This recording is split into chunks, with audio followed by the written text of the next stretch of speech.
Hello నమస్తే, welcome to box piece. ఎవరైనా ఒకసారి నమ్మి మోసపోతారు, లేదంటే 2 సార్లు. తెలివి తక్కువ వారైతే మహా అయితే 3 సార్లు ఇబ్బంది పడతారు.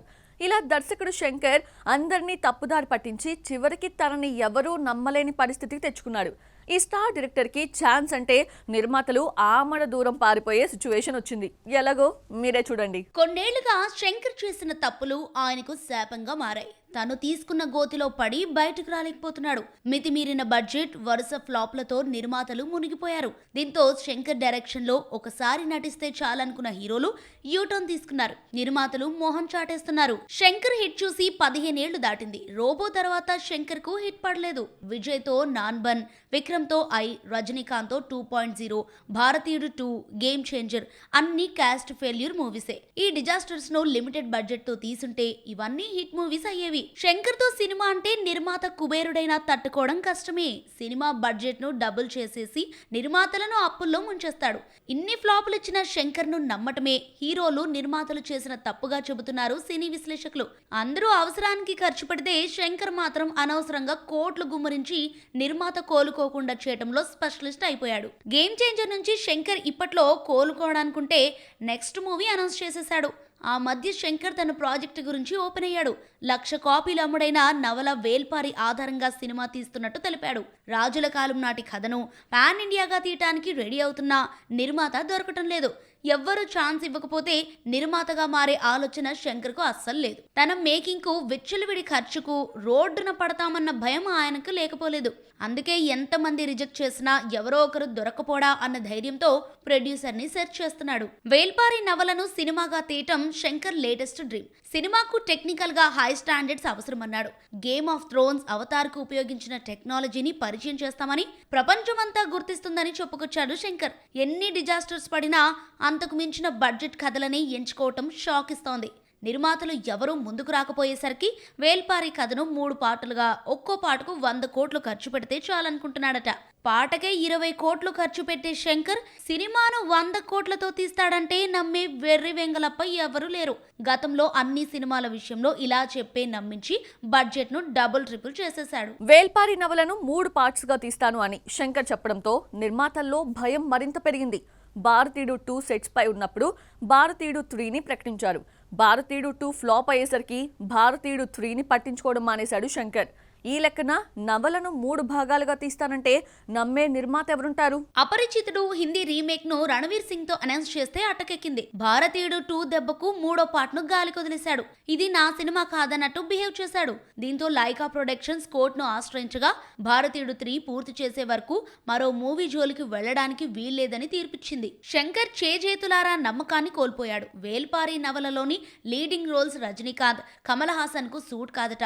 సూర్య, విక్రమ్ తెలిసి శంకర్ తో పెట్టుకోరు. జననాయకంతో యాక్టింగ్ కు గుడ్ బై చెప్పేసిన విజయ్ సీఎం గా బిజీ అయిపోయాడు. శివకార్తికేయన్, విజయ్ సేతుపతి వంటి హీరోలున్నా పాన్ ఇండియా మార్కెట్ లేదు. శంకర్ తో కావాలని ఏ నిర్మాత పెట్టుకోడు.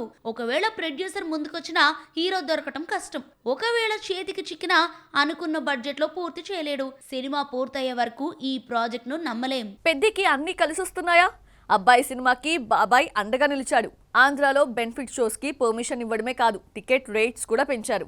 మరి తెలంగాణ పరిస్థితి ఓ కొలిక్కొస్తే జూన్ 1న బుకింగ్స్ ఓపెన్ చేయడానికి ప్లాన్ చేస్తున్నారు మేకర్స్. పెద్ది 4న రిలీజ్ అవుతున్న 3నే 8 గంటల ఆటతో ఇండియా వ్యాప్తంగా బెనిఫిట్ షోస్ పడుతున్నాయి. సినిమాను పాన్ ఇండియాగా రిలీజ్ చేయడంతో ముందు రోజే తెలుగుతో పాటు హిందీ, తమిళం, కన్నడ, మలయాళంలో బెనిఫిట్ షోస్ ప్లాన్ చేస్తున్నారు. ఒక్క హిందీలోనే 200 కోట్లు రాబట్టేలా తెలుగులో కంటే నార్త్లో ప్రమోషన్స్ పై పెద్ది టీం శ్రద్ధ పెట్టింది. ముంబై ప్రెస్ మీట్ తో మొదలుపెట్టి భోపాల్లో ఐటెం సాంగ్ రిలీజ్ చేశారు. రీసెంట్ గా ఢిల్లీ ప్రెస్ మీట్ లో పెద్ది టీం పాల్గొంది.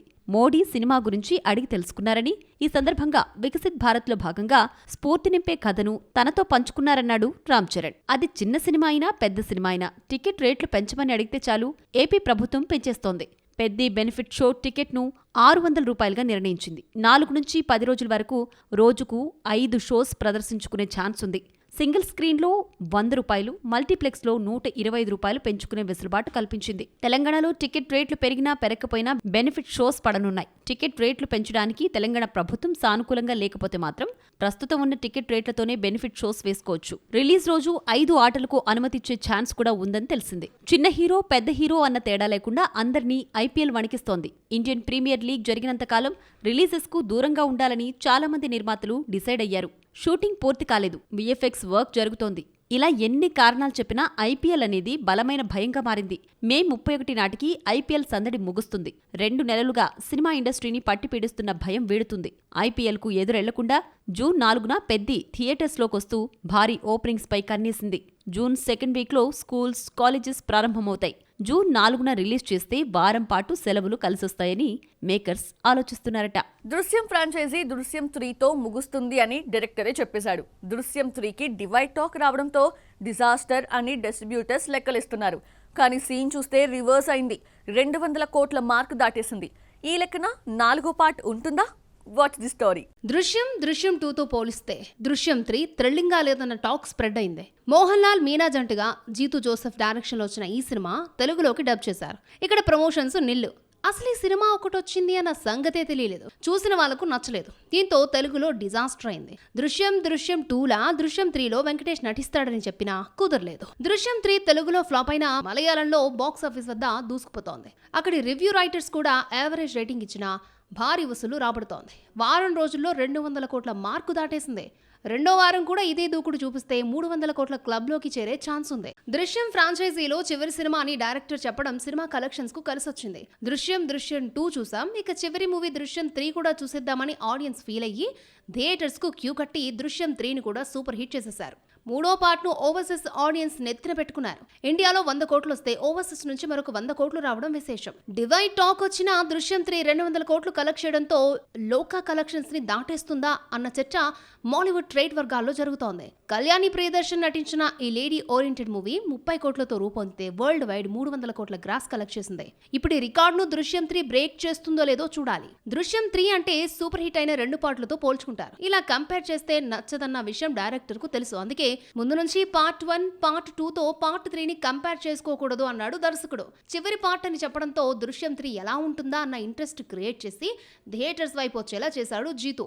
దృశ్యం 3 వసూళ్లు దృశ్యం 4కు దారి చూపించాయి. ఇదే లాస్ట్ పార్ట్ అని దర్శకుడే చెప్పినా థర్డ్ పార్ట్ ఇచ్చిన కిక్ తో దృశ్యం 4 తీసే ఛాన్స్ లేకపోలేదు. బాలకృష్ణ బర్త్డే జూన్ 10న ఫ్యాన్స్ కి ఎన్ని రకాల అప్డేట్స్ ఉండబోతున్నాయి? ప్రెజెంట్ నటిస్తున్న గోపిచంద్ మలినేని మూవీ నుంచి ఏం రాబోతోంది? కొరటాల శివ నుంచి వచ్చే అప్డేట్ ఏంటి? ఆదిత్య 999 గురించి ఏమైనా చెప్తారా?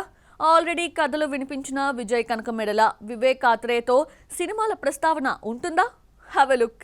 బాలయ్య పుట్టినరోజున ఎలాంటి ట్రీట్ ఇస్తాడోనని ఫ్యాన్స్ వెయిట్ చేస్తున్నారు. వీరసింహారెడ్డి తర్వాత గోపీచంద్ మలినేని దర్శకత్వంలో నటిస్తున్న సినిమా ఇప్పటికే 20-30% షూటింగ్ పూర్తి చేసుకుంది. ఇందులో బాలయ్య గ్యాంగ్స్టర్ గా కనిపిస్తున్నాడు. ప్రస్తుతం ముంబైలో షూటింగ్ జరుపుకోవడంతో ఎన్టీఆర్ జయంతి మహానాడులో బాలయ్య కనిపించలేదు. ఈ కొత్త సినిమా నుంచి గ్లిమ్స్ లేదంటే టీజర్ ను రెడీ చేస్తున్నారు మేకర్స్. బాలయ్య పుట్టినరోజునే కొరటాల శివ మూవీని ప్రకటిస్తారనుకుంటే ఆల్రెడీ అనౌన్స్ చేసేశారు. మరి బర్త్డే స్పెషల్ గా షూటింగ్ ఎప్పుడు మొదలవుతుందో చెప్పే ఛాన్స్ కూడా లేదు. ప్రస్తుతం నటిస్తున్న గోపిచంద్ మూవీ 50% కాకుండా కొరటాలకు డేట్స్ ఇవ్వలేడు బాలయ్య. కొరటాల శివ కంటే ముందే సరిపోదా శనివారం ఫేమ్ వివేక్ ఆత్రేయ, నాంది తీసిన విజయ్ కనకమెడల బాలయ్యకు కథలు వినిపించారు. ఈలోగా కొరటాల శివ తెరపైకొచ్చాడు.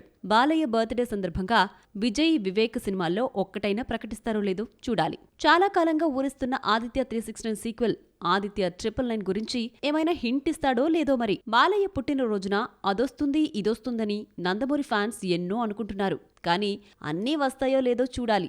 ఆ మధ్య తారక్ బర్త్డే సందర్భంగా డ్రాగన్ గ్లిమ్స్ ఒక్కటే తీసుకొచ్చారు. త్రివిక్రమ్ గాడ్ ఆఫ్ వార్ ను ప్రకటిస్తారనుకుంటే నిరాశే ఎదురైంది. దేవర 2 గురించి ఎలాంటి అప్డేటు లేదు. మరి బాలయ్య బర్త్డే ట్రీట్ ఎలా ఉంటుందో చూడాలి. మరి బాక్సాఫీస్ లో మరికొన్ని అప్డేట్స్ ఇప్పుడు చూద్దాం. జూన్ 5న రిలీజ్ అవుతున్న హిందీ మూవీ హై జవానీతో ఇష్క్ హోనా హై కాపీరైట్ కష్టాలు కొని తెచ్చుకుంది.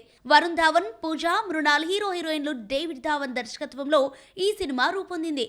బీవీ నంబర్ 1 సినిమాలోని ఐకానిక్ పాటలను అనుమతి లేకుండా వాడుకుంటున్నారంటూ పూజా ఎంటర్టైన్మెంట్స్ డేవిడ్ ధావన్ పై దావా వేసి 400 కోట్ల భారీ నష్టపరిహారం కోరింది. దళపతి విజయ్ కొడుకు జేసన్ సంజయ్ సిగ్మా మూవీతో దర్శకుడిగా హీరోగా పరిచయం అవుతున్నాడు. సందీప్ కిషన్ హీరోగా లైకా నిర్మిస్తున్న ఈ సినిమా జూలై 31న విడుదలవుతోంది. సో చూసారు కదా, ఇది వాటి box office. Next box office లో మళ్ళీ కలుద్దాం. Till then bye.